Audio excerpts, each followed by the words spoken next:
Boa tarde, eu sou Eduardo Meira e vou apresentar sobre o sensor de efeito Hall, da matéria de automação industrial. O efeito Hall ele foi descoberto em 1879 pelo físico americano Edwin Hall, que usando uma peça de ouro descobriu esse efeito. Esse efeito ocorre quando há uma presença de um fluxo de campo magnético perpendicular à corrente que circula por um material.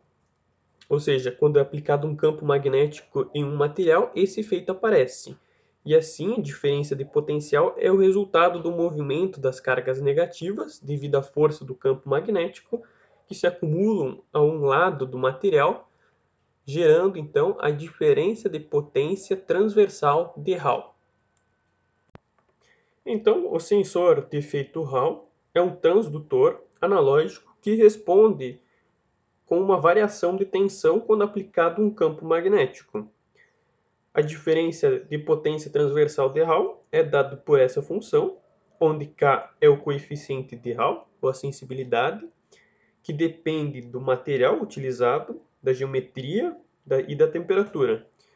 O I é a corrente, B é o campo magnético e α é o ângulo entre os vetores da corrente e o campo magnético.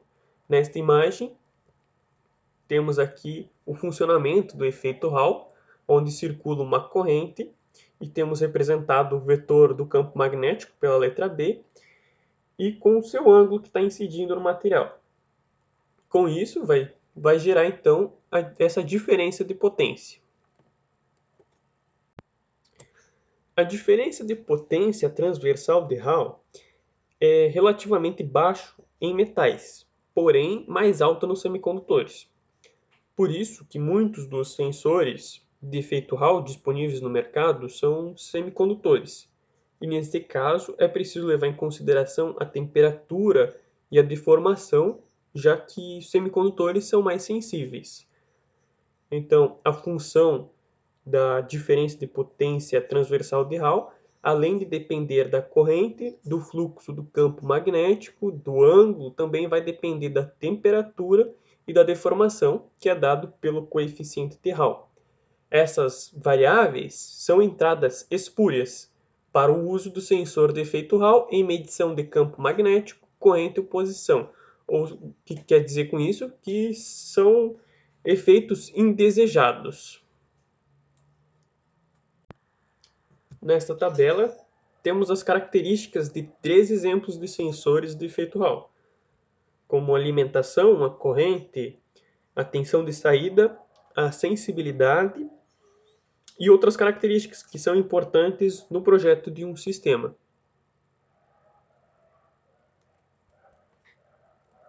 Utilizando o sensor para medir corrente, ele é construído de tal maneira que o ângulo entre os vetores da corrente e o campo magnético sejam de 90 graus.